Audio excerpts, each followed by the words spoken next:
પ્રાકૃતિક સંખ્યા n બરાબર 1 2 3 4 5 એમ છેક અનંત સુધી આવશે. 1 થી ચાલુ થશે અને છેક અનંત સુધી આવશે. પૂર્ણ સંખ્યા w બરાબર 0 થી ચાલુ થશે અને 0 1 2 3 4 એમ છેક અનંત સુધી આવશે. પૂર્ણાંક સંખ્યા z બરાબર એમાં વચ્ચે 0 આવશે, આજુબાજુ પ્લસ અને ઋણ સંખ્યા આવશે. 0ની જમણી સાઈડ 1 2 3 4 5 એમ છેક અનંત સુધી આવશે અને ડાબી સાઈડ -1 -2 -3 એમ છેક અનંત સુધી સંખ્યા આવશે. સમય સંખ્યા q બરાબર એમાં સમય સંખ્યામાં પ્રાકૃતિક સંખ્યા n પણ આવી જશે બધી, w એટલે કે પૂર્ણ સંખ્યા બધી આવી જશે, z એટલે કે પૂર્ણાંક સંખ્યા પણ આવી જશે અને pq સ્વરૂપે અંશ અને છેદવાળી સંખ્યાઓ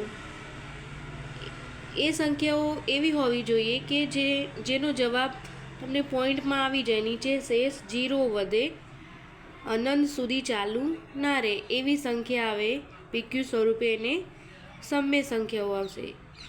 પછી અસમય સંખ્યાઓ, તો અસમય સંખ્યાઓમાં આવશે કે વર્ગમૂળમાં 5, વર્ગમૂળમાં 7, પાઈ, પછી 0 પોઈન્ટ પછી છેક 1 0 1 1 0 એમ છેક અનંત સુધી કે જેનો જવાબ શક્ય જ નથી, છેક સુધી એનો ભાગાકાર આવી જાય, એ રીતની સંખ્યાઓ બધી અસમયમાં આવશે. હવે આપણે જોઈશું સ્વાધ્યાય 1.1.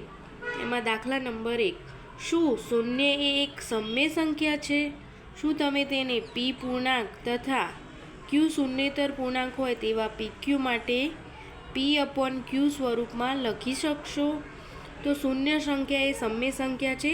તો હા, સમય સંખ્યામાં આપણે પૂર્ણ સંખ્યાઓ બધી આવી જાય છે. તો પૂર્ણ સંખ્યામાં 0 આવે છે તો આપણે લખીશું કે હા, 0 એ એક સમય સંખ્યા છે અને એને pq સ્વરૂપે દર્શાવવાની છે. તો આપણે 0/25, 0/2, 0/7 એવી રીતે કોઈ બી સંખ્યા આપણે લઈ શકીએ, પરંતુ અંશમાં 0 હોવો જોઈએ અને છેદમાં સંખ્યા હોવી જોઈએ. છેદમાં 0 હોય તો એ સંખ્યા સમય ના કહેવાય.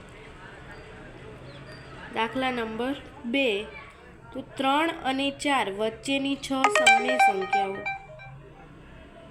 તો 3ને આપણે 7 વડે ગુણીએ, 3 × 7 ભાગ્યા 7 કરીએ. આપણે જેટલી વખત ગુણીશું એટલી વખત આપણે એને ભાગીશું. તો 3 × 7 કરીશું તો 21/7 આવશે. તો 7ને આપણે 21 ભાગીશું તો 7 તરી 21 એટલે 3 જવાબ મળી જાય છે.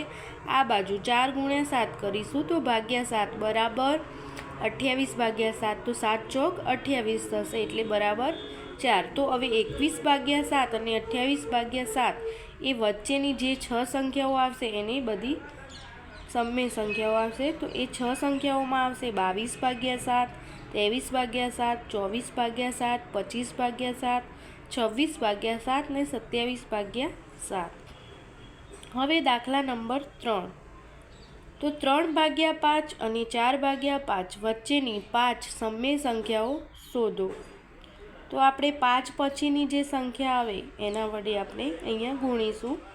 તો 3 × 6 ભાગ્યા 5 × 6 તો બરાબર 18/30.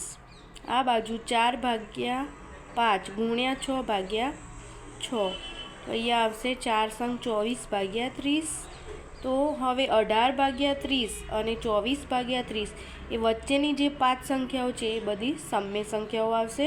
તો એમાં આવશે 19/30, 20/30, 21/30, 22/30, 23/30. હવે દાખલા નંબર 4. નીચેના વિધાનો સત્ય છે કે અસત્ય? કારણ સહિત ઉત્તર આપો. તો દરેક પ્રાકૃતિક સંખ્યા એ પૂર્ણ સંખ્યા છે? તો હા, એ સત્ય છે. દરેક પ્રાકૃતિક સંખ્યા એ પૂર્ણ સંખ્યા છે. પછી આગળનો પ્રશ્ન છે કે દરેક પૂર્ણાંક એ પૂર્ણ સંખ્યા છે?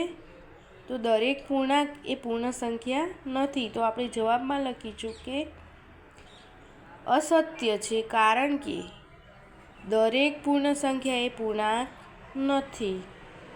પછી ત્રીજા નંબરમાં પ્રશ્ન છે કે દરેક સમય સંખ્યા એ પૂર્ણ સંખ્યા છે? તો અસત્ય છે. દરેક સમય સંખ્યા એ પૂર્ણ સંખ્યા નથી. એનો કારણ જણાવીશું આપણે. કારણ કે દરેક પૂર્ણ સંખ્યા એ સમય સંખ્યા નથી. તો આ આપણો પૂરો થઈ ગયો સ્વાધ્યાય 1.1ના દાખલા 4.